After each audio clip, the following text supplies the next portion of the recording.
Hi, and welcome to I guess we can't call it a playoff edition yet. We can call it a Postseason. play-in edition. Yeah, Yeah. postseason. Yeah, that's it. Edition of Heat Check.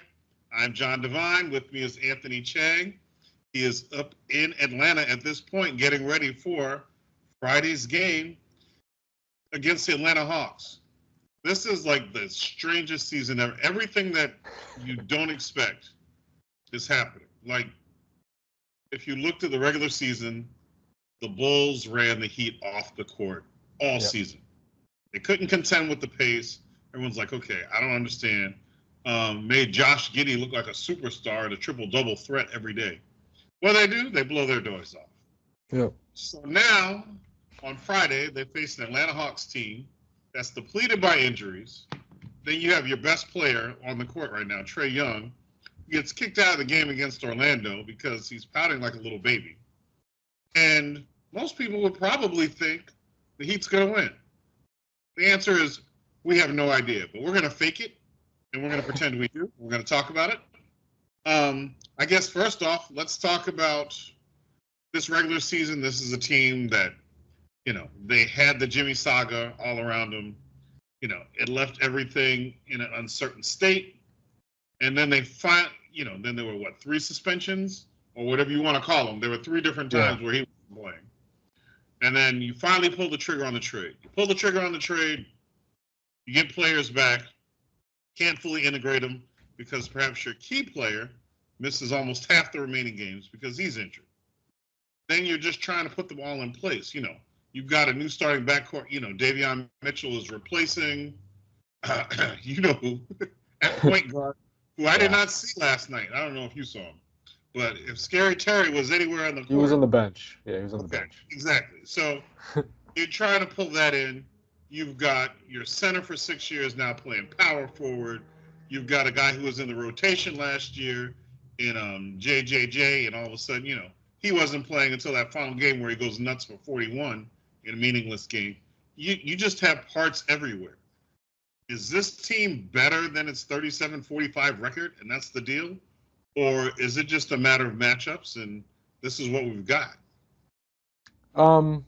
I think they are better. I think they're better than their record. That 10-game losing streak really tanked their season, right? I mean, they were never as bad as that 10-game losing streak.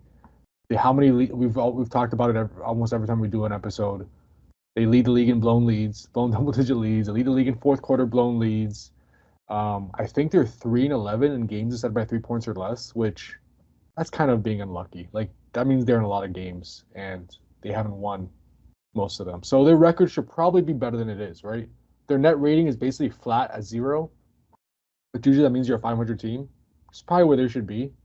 I think they finished 8 or 9 games under. So I do think they're better than their record. I do think that. But What's to your the point football about analogy, though? You are what your record says you are. you are what your record says you are. They've struggled late in games. They've struggled to hold on to leads. That's all true. But like you said, this team has taken on different forms throughout the season, right? It was Jimmy, no Jimmy. Kello Ware's not playing. Kello Ware's starting next to Bam. You got Wiggins, Davion, and Kyle Anderson, and Wiggins plays half the games and he doesn't play much. And when he does play, he's not healthy. So we haven't really seen what it's weird to say. We haven't really seen what the team can be, right? Because there's been so many moving parts. And I'm not saying they're an elite team. They're not, right? We know that. But can they beat the Bulls? Obviously they could, right? Can they beat the Hawks tomorrow? They probably should if you look at the rosters on paper and what Atlanta's kind of fielding out there, and they're missing Jalen Johnson, who's probably him or Trae Young have been their best players this season. Clint Capella, who's given the Heat issues in past seasons. They traded away DeAndre Hunter. They traded away Bogdanovich. Like, this is a depleted roster. So I do think they're better than their record. We'll get to this later. I don't want to make my prediction right now, but I would not be surprised if they make the playoffs as the 8 seed. And think about this, JD. 2 years ago, they were the first team to come out of the play-in tournament and win a first-round series. Again, the play-in tournament's only been around since like 2021, so it's not a big history, but still. They were the first team to do that. They made the NBA Finals out of the play-in tournament as the 8 seed that year. With a win in Atlanta tomorrow, they will become the first 10th place team to come out of the play-in tournament and make the playoffs. No team has done that yet in the first 4 or 5 years of this play-in tournament because it's hard. You have to win 2 road games. And usually if you're 10th place, you're not that good. So there's a reason why that doesn't happen often, but the Heat are right there. They're 1 win away from doing it. We're saying that, but the Bulls also, like, for example, hey, guess what? They traded Zach LaVine in the middle of the season. Everybody is flawed, and that's the reason there were 7 through 10. Let's just be honest. Everyone's flawed. But the one thing you can count on is that you cannot count with any surety that we know what's going to happen tomorrow. No, it's unpredictable. We can't predict anything with these teams. The Heat are so up and down. The Hawks are up and down. The Hawks could shoot 50% from 3 tomorrow, make 18 threes and win. Would not be surprised by that, right? You can't predict anything. But again, if you just look at the rosters, I'm saying. And I think if you look at the spread, Vegas is probably pretty much telling you the same thing. I think the Hawks are favored by 1 point, basically a pick 'em. They're kind of like, who knows? We'll see what happens, right? So, yeah, I don't know what to expect. But I think if the Heat team that showed up in Chicago, which might have been their best best performance of the season, best performance in a while at least, just all around their defensive performance, their shooting, Tyler Hero, what he did in the paint and getting to the free throw line, they were clicking on all cylinders. If they're that team, yeah, they should go in Atlanta and beat the Hawks. They should. But like you said, it's hard to predict what team we're going to get because we've seen so many ups and downs. Right. So Tyler Hero made his first 8 last night, and which was amazing by itself. It just felt like, I think back to the week before when everyone was criticizing, why did he take that 3, off the steal? Sure. And it's like he was about as locked in as anyone's ever seen him. I will say this, though. We did all this talking going in about pace and Chicago. They play with pace. They were second in pace. You know who was third, don't you? The Hawks. Yep. So, I guess it's a glass half full or half empty.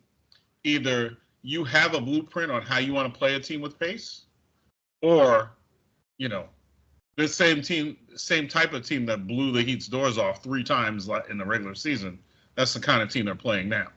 So I give Spo credit. Obviously, we asked Spo to have 4 days to game plan. That's what he's best at. He's best at. But he game planned for a flawed team. Yeah. Which is great and fine. Right. He went in the lab. This is what he cooked up. It worked. Does he take the same blueprint that he had for the Bulls, and does he take it over to the Hawks? I mean, I think it'll be similar, right? I mean, obviously you want to slow them down. Like you said, the Hawks were third in pace. Yesterday in Chicago, the Heat did a good job of that. I think the game was played, per 48 minutes. Was played at a pace of 98.5 possessions per 48 minutes, which is basically what the Heat's average pace is. It's not fast. Compared to the regular season games between the Heat and Bulls, the ones that the Bulls swept 3-0, they were played at 103.5 possessions per 40 minutes, so significantly faster. The Heat slowed it down by making shots. It's hard to run when you're taking the ball out of the basket. And also, he just did a better job getting back. They got back. They didn't let them run. They didn't give them those easy relief baskets. The Heat are going to do the same thing. Offensive execution is going to be important, right, where you're not turning the ball over and missing a bunch of shots, fueling Atlanta's transition game. And also, you're going to have to get back. But the one difference I will say is Trae Young. He's unique, right? But the Heat have historically done a really good job against Trae Young. He has struggled against Miami. They kind of make him a passer, throw different bodies at him, throw size at him, trap him, get the ball out of his hands. He usually finishes with high assist numbers, but not many points. And if he does score a lot of points, it's usually on inefficient shooting. So they have done a good job on Trae Young.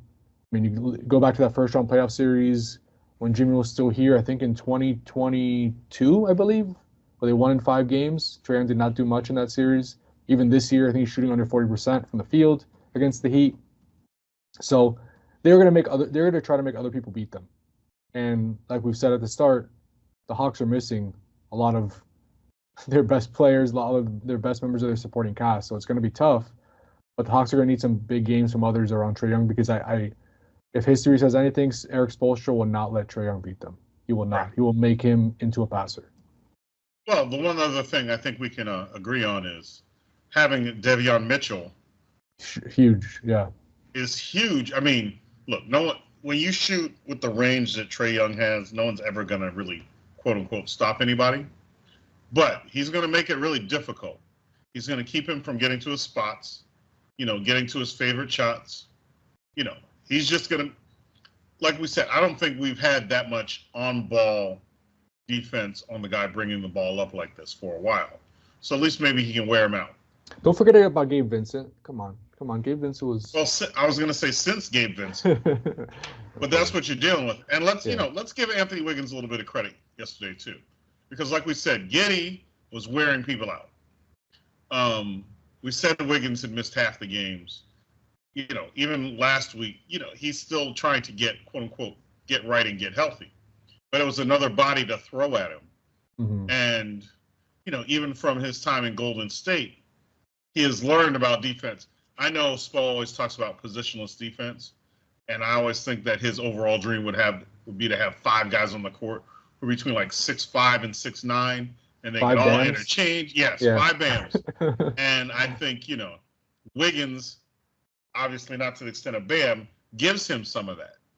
And I think that helps him. Now your main offensive threat is a little squirt who's going to shoot from 30, 40 feet out. So it's a little bit different. But just knowing he has that, bullet in his gun probably helps. Now, what do you think is going to happen? That being said, what do you think is going to happen? Because we know we don't know. Yeah, we don't know. We'll pretend like we know. Yes. We're good at that. I wonder, the Heat have been using the starting lineup with Hero, Burks in the backcourt, then Wiggins, Bam, and Khalil, obviously kind of rounding out that lineup. I wonder because of the matchup if he starts Davion Mitchell instead of Burks. Just because obviously Trae Young is going to be starting, right? And yeah, you could open the game with Andrew Wiggins on Trae Young, or I guess even Bam, right? They put Bam to start the game on Giddey last night. So you could see Bam on Trae Young, but like we said, I think Davion Mitchell's the guy that's going to be spending most of the game on him. So you want to maximize that time when he's guarding Trae Young by starting him. I wonder if we'll see that switch. I know Eric Spoelstra loves Davion Mitchell's energy off the bench. The rotation has been working. He might not change it. That's kind of how he is. He usually sticks with something that's working. But the matchup just makes sense for Davion to start. So we'll see if that's I was going to be superstitious about it because I was like, athletes are superstitious as all. Yeah. But let's try it this way. Alec Burks has played well. Yes. Talk to the people who aren't paying that close attention. What is he bringing to the table that they didn't have before? Why has this been effective? I mean, he's a spacer. They need spacing in that lineup, right? And I know Duncan also served in that role, but Alec Burks is a little bit different. He's just basically a spot-up shooter. Duncan is a different type of three-point shooter. He runs off of screens, handoffs, all that type of stuff. Alec Burks is just in the corner, and if you kind of sag off of him to guard a Tyler Hero drive or Khalil Ware lob, he's open in the corner. He'll hit that shot. He's a good three-point shooter, and I think one of the more important things is he doesn't really make many mistakes. He's a vet. He's experienced. He doesn't need the ball. He's not high maintenance. Defensively, he's limited. He's not going to be your best defender. Some teams are going to be able to take advantage of him. But again, he's going to be usually in the right spots. So he's not like a glaring liability. So I just think his shooting is the number one thing that lineup needs with Bam, Khalil, and Wiggins out there. You need spacing, and Burks provides that. So he's been really. I mean, if you would have told me at the start of the season, Alec Burks would be a potential playoff starter for this team, right, I would have said you were crazy. But if the Heat make the playoffs, he's probably a starter. So credit to Burks, and that was a good signing by the Heat. And when you talk about team defense, and they always talk about being on a string, you have 5 guys. Everybody has to know where everybody is. So like you're saying, he may not stop somebody one-on-one, but if you know where he is, sure, a smart defender like Bam is going to know where he has to be. Yeah. Khalil Ware does not have that IQ yet just because he doesn't have that experience. But these are the kind of vets that people learn from. Yeah. And if a year from now you go, wow, how did he slide over and know that? It's going to be because he worked with guys like this. Yeah. And to Alec Burks' credit, too, against Chicago, he had one block and 2 steals. So, again, he's not great on defense, but he does things, right? Again, like he's in the right spots. And as long as he's hitting shots, he's going to play. Is he going to play 30 minutes every game? No. He only played 17 minutes against Chicago. But he's just reliable. He can play heavy minutes. If the matchup isn't for him, he can play the first 5 minutes of the first half, not re-enter the game until the beginning of the second half. He's not going to mind, right? Like, he's low maintenance. So I think those are all pluses when it comes to Alec Burks, and that's why we've seen him get a more consistent role late in the season. Okay, so if you're looking through and you keep Trae Young kind of in check, if you're the Heat, does that mean you've automatically won, or who else are you worried about? If you're Eric Spoelstra, who do you worry about in order? Or what do you worry about? Maybe that's a better question. Because maybe it is the break, and it's just, they're out on the wings hauling butt, and, they pick up whoever. That could be anybody. So let me rephrase the question from individual to team. What should Spo worry about in order after Trae Young? Yeah, I think it's just Trae Young's playmaking. So it all goes back to Trae Young, right? His just, him finishing with 15 assists and Atlanta shooting, 50% on threes. They're not a great 3-point shooting team, but if they can get hot, that would be the concern. Dyson Daniels is obviously right now, I think, their second best player that's available. He's probably going to be a finalist for Defensive Player of the Year. Really good perimeter defender. He'll spend most of the game on Tyler Hero. He's also gotten better offensively. Good rebounder, can pass. Risa Shea has gotten better late in the season. Again, a rookie, so some inexperience there. Off the bench, you got Karis LeVert, who's been giving them some scoring off the bench. Niang shooting off the bench, but again, we're talking about guys that, there are any 3 or 4 of these guys to have big nights, I think, to beat Miami, which can happen, sure, right? But unless Trae Young has kind of a game he really hasn't had much against Miami, and he goes off and he's an efficient player, efficient scorer against the Heat and solves their defense, it's going to come down to all these guys like Okongwu, Dyson Daniels, Trey Mann, Karis LeVert, Risa Shea, Gay, who's been good for them as just an energy guy, athletic defender, does little things. But, they're missing Jalen Johnson. You could argue he was better than Trae Young until he got hurt. I mean, right. He was having a great season. That's a big loss. Clint Capella, one of the better rebounders in the league, has given the Heat nightmares on the offensive glass. This was all his offensive rebounds, not there. And like we've said, they traded away DeAndre Hunter, who was one of the probably 4 best players, and traded away Bogey. It's a different type of roster. They really need Trae Young to have a big night. We'll see what he can do. So it's funny because now I'm thinking about whatever the Hawks people, whatever the people at Atlanta Constitution, whatever they call their podcast, and let's say they're recording now and they say, hey, okay, maybe Dyson Daniels, let's say he slows Tyler Hero up. What can the Heat do to score and find other ways of scoring? I'm looking now, and I think this is part of what they had in mind when they got rid of Jimmy Butler, is having options. Having options. They have options.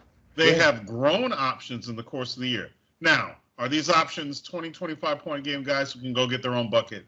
No. But is there growth from game 1 to game, we're at 84 now? There's been growth. We talk about Bam. He actually has made threes to a point where it's almost an acceptable level since February.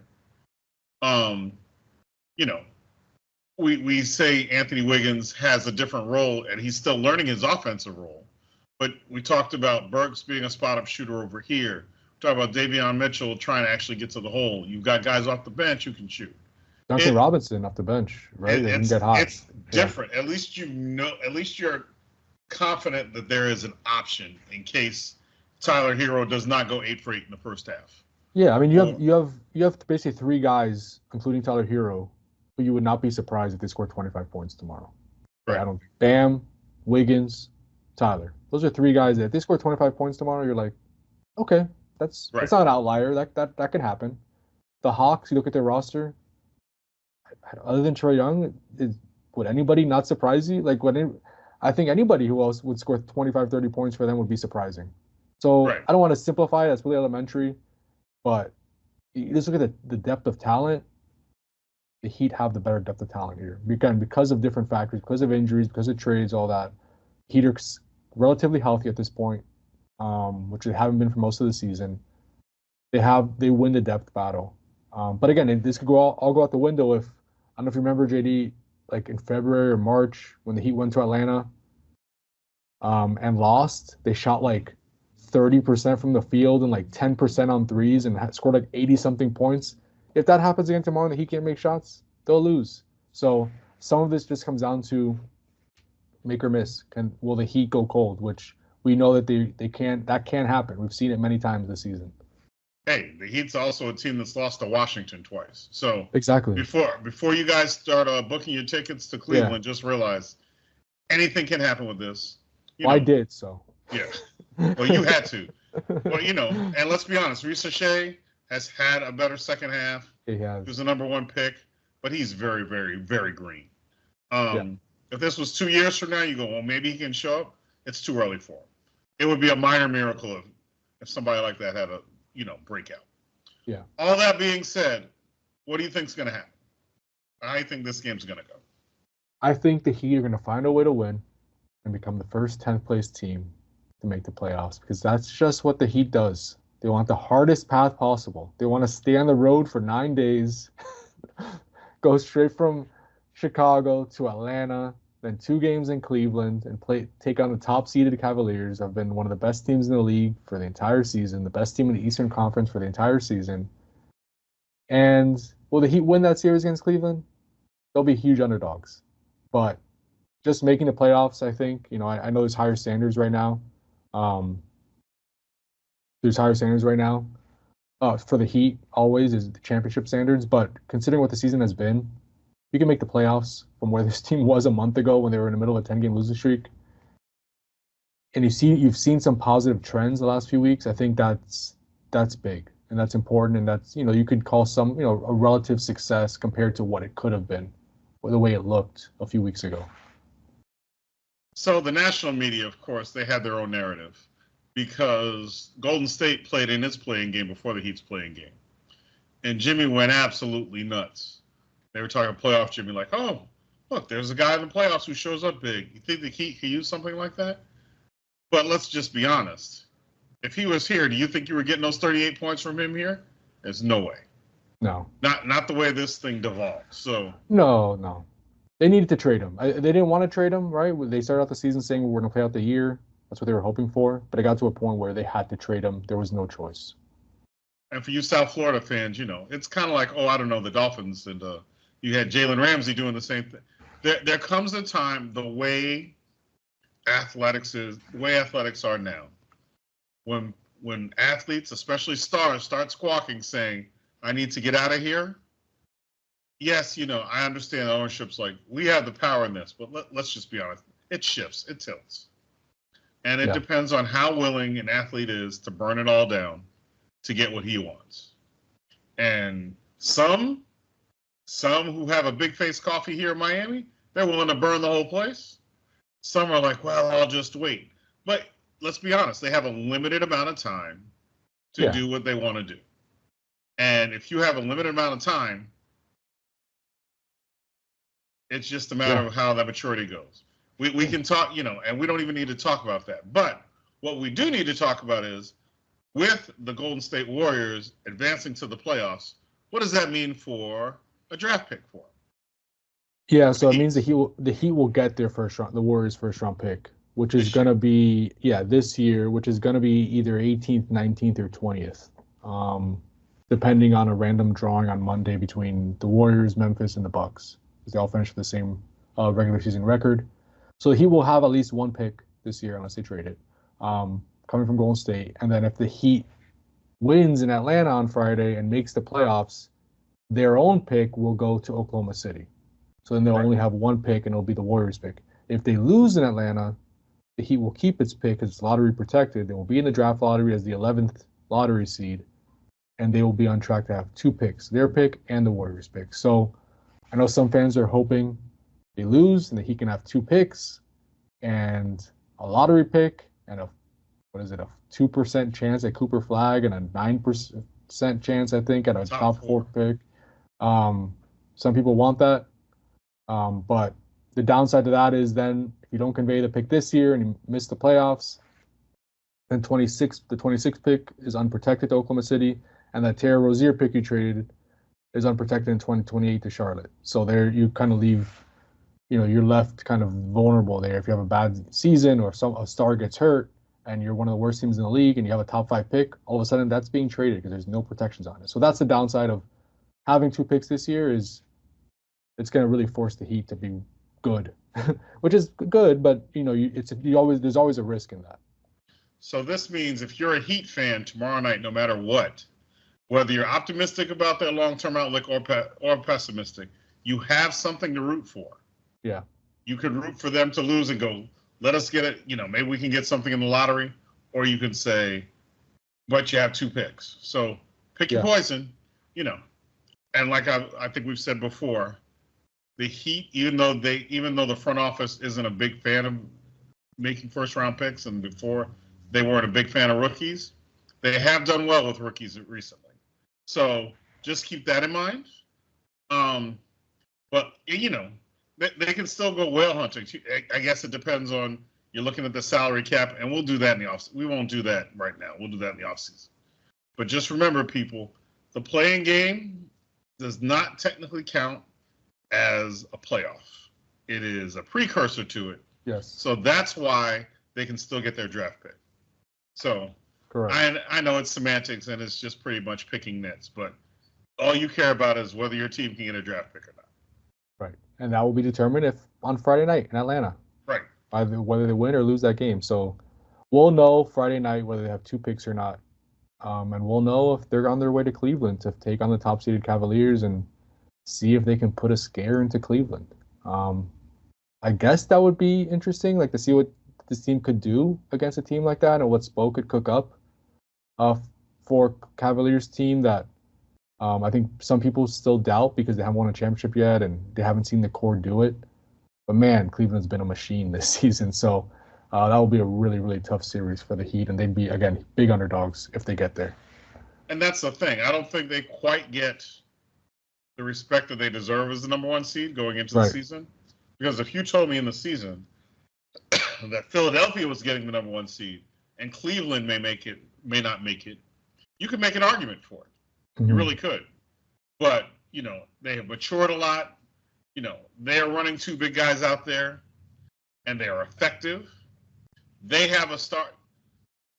You can almost see a small glimmer of this is kind of what the Heat would like to be, but they don't have that star.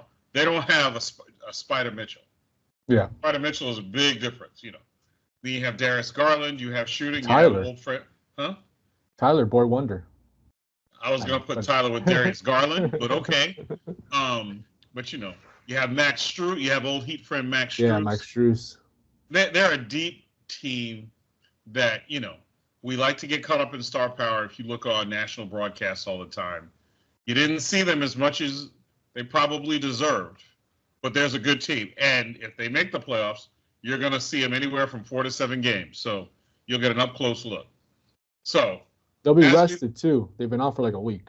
Well, the Heat have been playing these competitive games, so that's another advantage. So, but we can predict that series next time. But Spo will always get in the lab. Spo's matchups, and it's good for stealing either a game or surprising someone for an extent, or getting them closer than you think they deserve to. So, but I say that, and sometimes that's a disservice to players sometimes. So I should really be careful because he can cook whatever he wants in the lab. If no one executes, it doesn't matter. So the team as a whole, they can steal something, but we could talk about that later. But now all eyes are focused on Friday. We will come back next week. We will see if we have a series to go on. If not, we will see how many draft picks the team has. We will see what should be on their shopping list. We will see what worked, what didn't, who comes, who goes, what the salary cap looks like. We will get into all that. But until then, we're going to give Anthony a chance to rest before tomorrow night. Maybe he can go down on Peachtree Street, get a nice meal. But until then, we've enjoyed the ride so far. Thanks for listening to us, putting up with us. I'm John Devine. Thanks for carrying me along the way, Anthony, because, this is my first season doing it with you. But we're not quite done yet, so it doesn't matter. Fun. No. Like I said, next week we'll be back no matter what. Either breaking down exit interviews and a Pat Riley end of the season press conference, or maybe breaking down a series with the Cavs. So we'll be back. And we know how those press conferences go. Yeah. So until then, I'm John Devine. This is Anthony Chang. Until next time, thanks for listening. Appreciate it.